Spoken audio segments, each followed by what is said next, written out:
Hi, Alicia here with Be Your Own Image. And today I want to just open myself up to you guys. I know I've done some videos, a couple of videos here already, but I want to be transparent because that's what it's really all about. A lot of things that we do and have experienced shapes us into who we are. So I just want to, open myself up to you guys and kind of tell you how I became the person that I am right now, or continuing to be. Um, for 10 years, I suffered with super deep chronic depression, all through high school, all through college, and even parts into after college. Um, it was just an up and down time for me. I was just miserable. I mean, I would have moments where I would be really happy and really excited about things, and I experienced a lot of things in college, and joined a sorority and all of these great things, and I had super high moments. But there would be moments when I'm by myself that I felt terrible.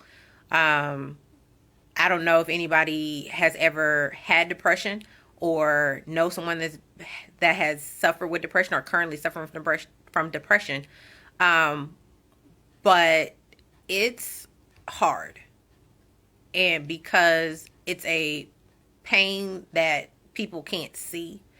And I think the hardest thing for me with dealing with my depression was that people didn't understand it, and people didn't understand what was going on with me, and they just felt like you should just snap out of it, you should just be happy, you should just pray about it, you should just all these things that to a person that's depressed, they hear you but they don't know how. It's a mental disease, it's a mental issue, and people have a tendency to look down on people who are depressed because they feel like, well, you have no reason to be sad. You have no reason to be sitting there on the floor crying or hating yourself. Like, there's so many things that's going on in the world that you should just snap out of it. And people don't realize that just makes it worse. Like, you just get even sadder because you hear them and you want to be better, you want to feel better, but you can't just snap out of it. And so I was diagnosed back in 2008 with a type of depression called dysthymia. So you are only diagnosed with dysthymia after it's been determined that you've had depression for 10 years. And literally, I had depression for 10 years. Um, Something that people don't know is that I was also suicidal. Every day was a battle to not leave this place. And I don't, I'm very quick to talk about the depression that I overcame, but I don't talk about being suicidal. That every day was a mental battle of, you don't matter. You don't need to be here. You are taking up space. Nobody likes you. Nobody wants to be your friend. Nobody understands you. Nobody gets you. And it's a very lonely and numbing place to be. Um, I mean, I just remember crying uncontrollably. I remember, especially before going to college, I was picked on, I was bullied, um, teased. I didn't even trust my family because I had cousins that I went to school with, and to have your own family be the leader of the bullies, it's been it's been a constant process to trust my own family.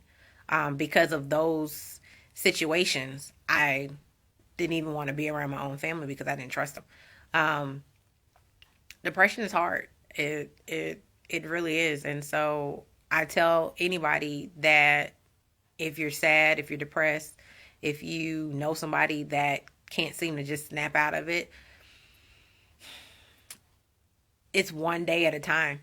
It really is. I had to take medication to help even out the body chemistry that's going on, the imbalance that was going on in my system. One of the things that I use to help myself, which I use in my consulting, is that I started working out, because you release those endorphins to give you that happy feeling. So between the medication and the working out and the natural endorphins that was being, it helped me get back on track.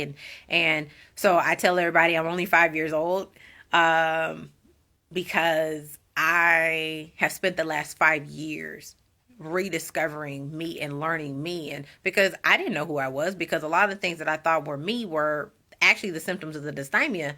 And I thought I was a crappy person, which only just made it worse because I didn't want to hang out with anybody. I didn't want to go anywhere. All I did was eat. I was a fat kid growing up, and all through high school and college, and college I had gotten to my biggest, and it I didn't know what else to do. Food was my friend because I didn't trust people. So I mean, I've overcome a lot. I've lost 30 pounds. I've gained strength, and now I'm on this, be your own image and empowerment of women, and doing what you need to do to take care of you.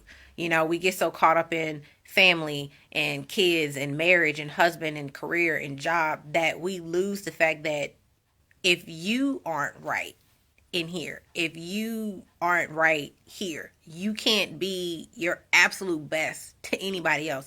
Whether you're a coach or an entrepreneur, or you make stuff, sell things, products, services, whatever, you cannot be who you need to be for your customers, for your clients. Whether you're trying to climb the ladder of success, you can't be that leader that you need to be for your team if you have your own baggage getting in the way. So this was the time that I needed to take with everyone to share a piece of my story. That's not all of it, but it's a general overview of what I've was going through and where I'm at now, and how I'm trying to help others who are where I was. So thank you so much for listening to my story.